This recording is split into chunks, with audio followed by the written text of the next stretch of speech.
Prime Minister has flagged Australia will deliver harsher sanctions to China in lockstep with the United States if it does help arm Russia. Scott Morrison also criticised China's move to import Russian wheat while it maintains silence on the Ukraine invasion. Joining me live now is Liberal Senator James Paterson. James, great to see you.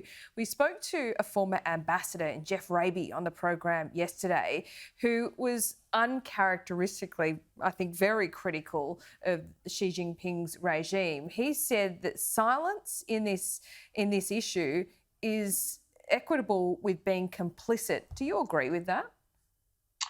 Laura, I agree. It was very, very uncharacteristic of Mr. Raby, and if even someone like Mr. Raby, who normally is quite comfortable defending the Chinese government, feels the need to criticise them, that is a real measure of how isolated their position has become internationally. And I think it's obvious because China is contradicting its own rhetoric. This is a country that speaks up for the sovereignty of states. This is a country that says it's committed to territorial integrity, and yet its actions belie those statements, and the world is watching very, very closely indeed. And if they continue to, as they appear to be, help Russia evade the consequences of sanctions, and if they go even further and help rearm or resupply Russia for its assault on the people of Ukraine, that will be judged very harshly by the world, and swift action will have to follow. With China not imposing its own sanctions, doesn't that in and of itself help Russia evade sanctions from the West? Yes, it does, Laura. It would be much more powerful if the world acted in a more united way, and if China joined so many other countries that have taken action against Russia to try and isolate Putin and his kleptocrats. It's very disappointing that they haven't done so far. There's still an opportunity for them to course correct. There's still an opportunity for them to live up to the values that they espouse. And if they don't, I think not only the region but the world will judge them for it. It's not just China, though, is it? There's still trading going on between China and Russia, two massive economies, but also deals done with the likes of Middle Eastern countries like Saudi Arabia, when it comes to the OPEC Plus deal that was struck just 2 weeks ago. Yes, certainly, Laura, we would like to see all countries take action here. In fact, we saw at the UN just 2 weeks ago, 141 countries, one of the highest vote tallies ever, voted to condemn Russia for its invasion of Ukraine. Only 5 countries voted against that, and a handful also abstained. Now, given that strong statement of support, we would like to see many of the countries that voted that way to send a rhetorical message join in with the sanctions of other countries, because what we're trying to do is raise the costs for Putin, force him to reevaluate this course of action and to change the course of action. It is not too late for him to do so.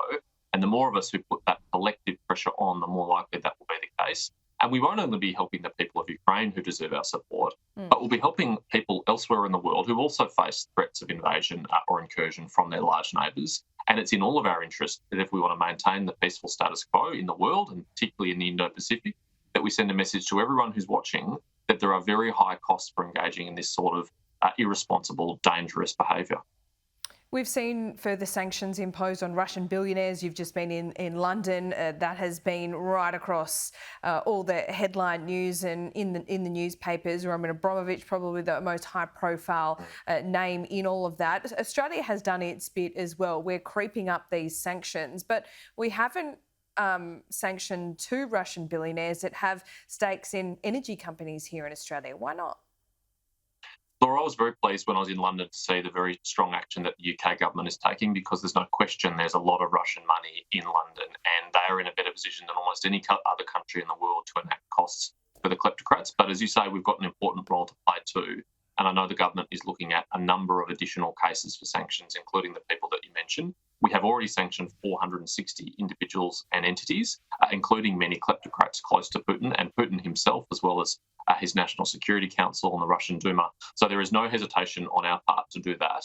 We will do it. We do have to follow a process to make sure that it is legally robust and defendable, but watch this space. There is hesitation, though, because you have the capacity to go as hard as you can with sanctions straight away, but we haven't done that. We've decided to take a ladder approach. Why? Haven't Russia been able to get around that, get ahead of it sometimes? I don't think that's fair, Laura. I mean, when you talk about those two individuals, they were only sanctioned by the UK in the last couple of days.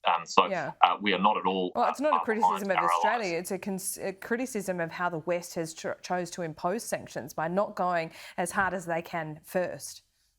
On the contrary, I'd say we've done some things to impose costs on Russia that we never previously would have done or even contemplated doing, like removing Russian banks from the SWIFT system and preventing the Russian central bank from exchanging its foreign exchange reserves. I mean, that is very, very severe economic consequences for the Russian economy. It goes much further than traditional sanctions, and it is effectively removing the Russian economy out of the international economic system.